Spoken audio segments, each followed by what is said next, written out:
حي على الفلاح.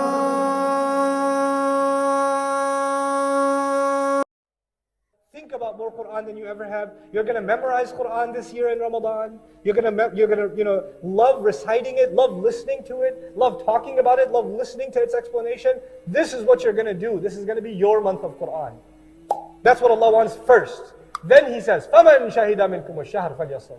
Then whoever gets to witness that month, then he should fast. Yet Allah says the most basic thing, the month of Ramadan is the one in which Quran was sent down as guidance for humanity. Why are we being told something so basic? Because in this month, it's like you start all over again, like you don't even know this Quran. You recite it like you've never recited it before. You reflect on it like you've never reflected on it before. You memorize it like you've never memorized it before. You cry over it like you've never cried over it before. It is a refresher. It's not just another Ramadan, it's a new life for you. Where does taqwa live? Where does the Quran live? Where does the Quran live, guys? In the heart. بَلْ هُوَ آيَاتٌ بَيِّنَاتٌ فِي صُدُورِ الَّذِينَ أُوتُوا الْعِلْمِ. These are clear ayat that live in the chests of people that have been given knowledge.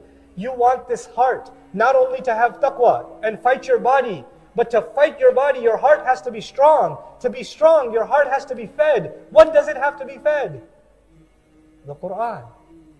You're starving your body and you're feeding your heart. That's what you're doing in Ramadan. So He says, whoever witnesses this month, then your throat loses, your stomach loses, your temptations lose, and your heart wins. 30 days in a row. When you do any exercise 30 days in a row, then you know what? You can turn it into a lifelong habit. There are psychology studies on this stuff. You can make lifelong habits if you can commit to them for how long? 30 days in a row. Allah gave us this training so we can develop taqwa. Allah made Ramadan tougher because He wants your life to be what? Easier.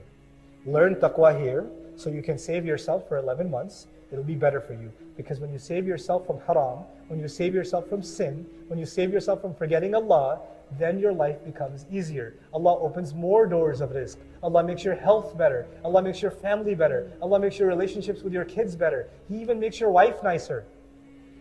I know, it's possible.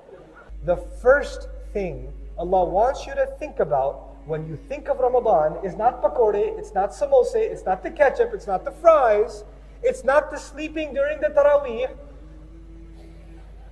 Wallahu Akbar. You're the only guy standing up. Everybody else is in ruku, you're like... Then there are people who do extra long sajda, not because they're in khushu', because they're like, come on. That's not what you think about when you think about Ramadan. Quran is telling you, when you think about Ramadan, you will have to think about what? First and foremost, the fact that the Quran, the greatest gift of Allah, the fulfillment of the dua of Ibrahim alayhi salam, was given to you in this month. When you do training, then you're going to ask to do even more. Yes? But when you finish this training, Allah will ask you for more or for less? He's going to ask you for less. Does it ever happen to you that you eat after Ramadan and still feel kind of guilty? Yeah? That's pretty good training. Now you're even thinking about the halal. And if you're even so cautious about the halal, then you must be super cautious about the what? That's the training of Ramadan. That's not the training of Ramadan, that's the training of fasting. Ramadan has its own purpose, fasting has its own purpose. This is the purpose of fasting. If you find yourself losing control, if you find yourself really tempted, if you find yourself going towards haram very easily, one of the easiest things you can do is consciously fast. Consciously, not subconsciously. Some people fast and say, well, might as well lose weight at the same time. No. If you consciously fast, it will actually develop taqwa. Now Allah says, now the human being will be informed. What did he make a priority out of? And what did he put on the back burner? That's the translation I'll prefer here. Bima qaddama, what did he give priority to? What took taqdeem for him? What was priority number one? What took precedence? وَمَا أَخَّرَ, and what could wait? What were the things that you put on the back burner? The crime of the human being isn't necessarily that he doesn't do a good deed. The human being says, it can wait. I can do it later. The crime of the human being isn't necessarily that he doesn't leave sin. He says, I'll leave it later. Or, let me do what I want right now. I'll do that later. I have time. Taqdeem and ta'khir, not the grammar one. The one for life. Human beings will be thoroughly informed. What were your priorities? What did you put ahead? What came first for you? What came later for you? Bima qaddama wa akhar. The other meaning of qaddama wa akhar in Tafsir Juz Amma I mentioned also. Qaddama also means what you've sent forward. You've done deeds, you've done works, and every one of them are waiting for you. Our deeds are waiting for us. Kullu nafsin bima kasabat rahina. You've sent collateral over. You've sent deeds over for processing. And you're going to meet those deeds on Judgment Day. I don't meet my deeds now, I just do them now. I will meet them then. وَوَجَدُوا مَا عَمِلُوا حَاضِرًا. Then you're standing face to face in front of their salats. If your salat was lousy, you'll be standing in front of a lousy salat, staring right at you. That's what it's going to be. If you were lying, cheating, backbiting, angry, arrogant, condescending, whatever you were, he's looking right at you in the face. And then you're going to say, Mali hadal kitab. That's the reality of it. Bima qaddama wa akhar. What did he make a priority out of? What did he put on the back burner? This is one of those life-transforming ayat. The human being will be thoroughly informed. This was your priority. This is what you spent time on. This is what you did with your free time. This is what you thought can wait. You had all these dreams. I want to memorize the Qur'an. What did you do for it? How many seasons of how many TV shows did you watch instead? That was a priority for you. You wanted to memorize. Oh, but it can wait though. Inshallah, one day, when my heart is purified, then I shall start. Bima qaddama wa akhar. Balil insan. No. Yes, on that day the human being will be given thorough news, but it's not like the human being's blind now. Rather, the case is that the human being, ala nafsihi, against his own self, basira, is fully insightful. There is one person that knows so much about you, and nobody else knows about you. And besides Allah, and that's you. You have an insight into who you are, what your flaws are, what your limitations are, what your capabilities are, what your strengths are, what your weaknesses are, what opportunities you avail, what opportunities you get lazy about. You know that about yourself more than anybody else. And you and I decide to lie to ourselves. We just decide we're not going to have an honest conversation with ourselves, and about ourselves with Allah. We don't want to have that honest conversation. For some people, all they want at the end of their life, what is success to them? Maybe I'll own a house. That's success for them. Maybe if I have this much money, that means I have success.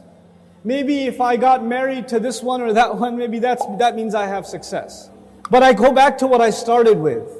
There are some people who are happy with doing just the minimum. Just the minimum. But I am here to tell you, the young people in the audience today, Allah has blessed you, and I am telling you, He expects great things from you. He does not expect the minimum from you. There are so many Muslims, the only thing left of Islam is their name. That's the only thing left. They don't care about salat, they don't care about halal and haram. They're far from this deen. What can I do to further this deen? What can I do I shouldn't just be happy that so many people come and attend Jumu'ah. Does that mean everybody's heart is clean? Does that mean that we don't need any more reminder? Is that what that means? Or are there evils in our society? Are there youth that are turning towards drugs? Are there young people that are just living their life for no purpose? All they do is play video games and watch movies and go to sleep.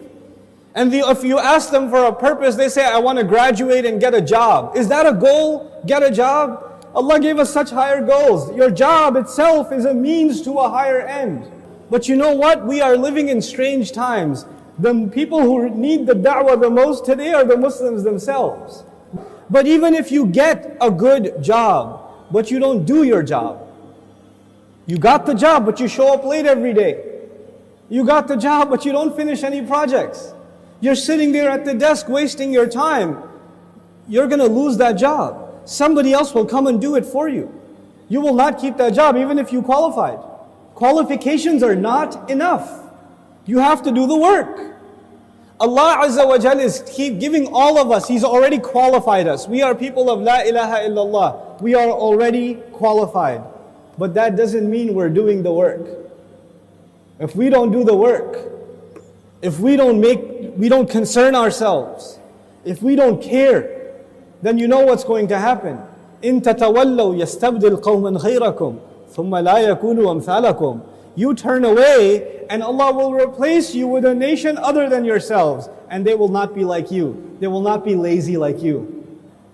And those are when young Muslim people have real iman. When young Muslims have real strength in their belief, then they have the power to change the world. They have the power to make the world a better place. But when young Muslim people don't have real iman, they don't have real conviction, then they are a waste of space. They are a waste of society, a waste of a generation. The only thing in their life, the most important thing in their life is when is the next movie coming out. The most important thing is when is the next iPhone coming out. The next most important thing is, man, I wish I had that car. That's it. Your life doesn't go any further than that. My teacher used to say that Islam is similar to climbing a mountain. You know, when you're climbing a mountain, you throw a hook and you climb. If you throw a hook not very high, then you will only reach that much. You can't reach any further. If your goal is money, if your goal is a six-pack, if your goal is a car, if your goal is a promotion, if your goal is entertainment, if your goal is girls, whatever your goal is, then you're only going to get that, you won't get anything else. But if your goal is something higher, to serve something more than yourself, you don't live a selfish life, you want to live for the sake of Allah and for the benefit of others, that's how you want to live, then you will benefit yourself definitely, but you will be honored in the eyes of Allah because you set your goal much higher. Our deen in this beautiful ayah, Allah Azza wa Jal describes it, قُلْ هَذِهِ سَبِيلِي. This is my path. As-sabil is a path. And you know what? Allah did not say in this ayah, قُلْ هَذَا دِينِي. This is my deen. Tell them this is my religion. This is my Islam. This is my truth. This is my book. He didn't describe it with any other language except this is my path. And all of you know a path is like a journey. So Islam itself is being described as a journey in this ayah. What does that mean? That means in any journey you have to make progress, right? So even if you take one step, you are more closer to your destination than the day before or the step before. Every single moment you are making progress in a journey. And in this ayah, Allah's Messenger says, sallallahu alayhi wasallam, this religion of mine and this religion of yours and ours, Islam, is a journey, which means I am supposed to do something more for this deen than I did yesterday. And I'm supposed to do more tomorrow, and more tomorrow, and more tomorrow. I'm supposed to go further.